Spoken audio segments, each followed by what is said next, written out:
Hey everyone, it's Jessica Edwards with Coldwell Banker Real Estate in Wilmington, North Carolina. And today I want to give you my top 5 tips for first-time home sellers. The first one is remember that the outside is just as important, if not more important sometimes, than the inside of your property. So a lot of sellers get very caught up in making sure that everything's perfect on the inside of the property and massively fail on preparing the outside of the home. The outside of your house is the first impression that buyers have. It sets the tone for walking into the property. So don't think that the inside is more important than the outside, and certainly don't forget about the outside of the property. That's my first tip.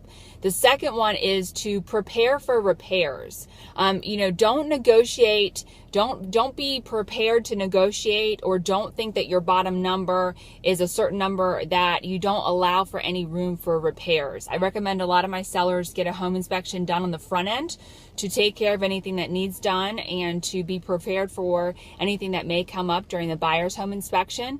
But you need to know your numbers, and you need to prepare to spend some money on repairs. All buyers are going to want some repairs done on a property, even if it's minor. And the second part of that, tip number 3, would be know your numbers and know that bottom line. Make sure you call your mortgage company and get that payoff to make sure that what you're seeing online is really what it reflects. Make sure that you talk to your agent about, what your closing costs are going to be, and you know all of those numbers so that you are prepared to negotiate and don't negotiate too much. There's a second part of that, which is know your numbers if you're going to purchase something else. If you're selling your property as a first-time seller to buy up, to buy something bigger, larger for your family, to spend more money, you can't just have an idea in your head of enough money that you have to get. You need to know your numbers with a lender for your purchase. So make sure you know those purchasing numbers, because that's going to help you be able to negotiate on the sale of your property if you know exactly what you need and exactly what your numbers are on the purchase. The fourth thing is to remember that you need to know your agent and the brand that's listing your house. So I've talked a lot about how important that brand or that real estate company is that stands behind your agent's name. So do some research into that.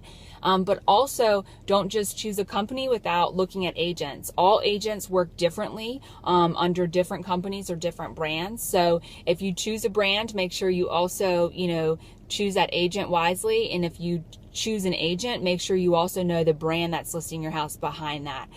Both of those things play together, and that brand is so important in today's world of real estate marketing and everything online. The last thing is prepare for showings.